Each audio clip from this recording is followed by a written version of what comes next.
السلام علیکم زاقیل سوزی مخاطب یم. تیره ورځ د پاکستان د فوج متحرک ترجمان لیفټننټ جنرال احمد شریف چودھری د فضاییه او د بحریه د اهم عهدهدارانو سره په ایس پی آر ډایرکټریټ کې یو اهم پریس کانفرنس وکړو. هغه پریس کانفرنس هم هغه د پاکستان د خارجه او دفاعي او د داخلي پالیسۍ باقاعده چې دی یو پریزنټیشن هم و، خو د هغې سره سره هغې د معرکه حق په تناظر کې هغه ټول اسباب، هغه ټول اثرات، هغه ټول نتایج او د مستقبل یو منظرکشي چې دی هغه یې مخې ته کېښوده، کوم چې موږ یو کال بعد د معرکه حق د تقریباتو په تناظر کې یا د جشن په تناظر کې چې دی مانځو او په هغې باندې په ټول پاکستان کې به شمول خیبر پښتونخوا دغه سلسله چې ده هغه دوام لري.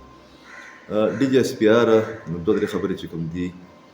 هغه ډېر په واضح او د ټوک انداز کې چې دي هغه وړاندې کړي. یو دا چې په 10 د شپږم مۍ نه واله د 10 مۍ پورې چې دغه کم د 4 ورځو جنګ و، په دې کې پاکستان د خپل دفاعي، د خپل سفارتي او د خپل سیاسي حکمت عملۍ په ذریعه باندې د خپل ځان نه 15 ګونه غټ طاقت یعنې انډیا ته په هر محاذ باندې شکست ورکړی دی. هغې دا هم وویل چې د هغې نه بعد انډیا د افغانستان ځمکه چې ده هغه د پراکسي په طور د پاکستان خلاف استعمالول شروع کړل. د هغې پر دې عمل کې پاکستان اپریشن غزل الحق چې دی هغه لانچ کړو چې هغه د نیشنل اکشن پلان سره تر اوسه پورې دغه اپریشن چې دی هغه جاري دی. د هغې سره چې دی هغې یو بله نقطه چې ده د یو سوال په جواب کې د هغې وضاحت هم پیش کړو، تشریح یې کړه، ایکسپلین یې کړه چې پولیټیکل پارټیانې کو د یو بل سره مذاکرات کوي، غالبا د هغې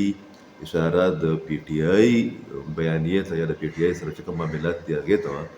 د هغوی چې د پاکستان د فوج یا د عسکري قیادت د دغه سره هېڅ تعلق نشته، دا د پولیټیکل فورسز د پولیټیکل لیډرشپ چې دی د هغو ډومین دی، د هغو کار دی او هغې کو دا کول غواړي نو کولی شي. دویمه غټه خبره چې ده چې هغه موږ ته په دغه پوره پس منظر کې په نظر باندې راځي هغه دا ده چې که یو طرف ته د خیبر پښتونخوا صوبایي حکومت د خیبر پښتونخوا د سکیورټي صورتحال نه لا تعلقه دی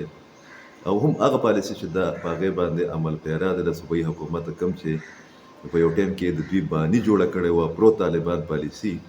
نو بل طرف ته موږ وکتله چې دا کم تقریبات چې شروع شوي دي په خیبر پښتونخوا به شمول په ټول ملک کې بلکې په ټوله دنیا کې د معرکه حق په حواله باندې د دې نه د خیبر پښتونخوا صوبایي حکومت چې دی هغه بالکل ځان لا تعلقه پاتې کړی دی. د دې نه یو ځل بیا چې دا خبره ثابتېږي چې پی ټي آی د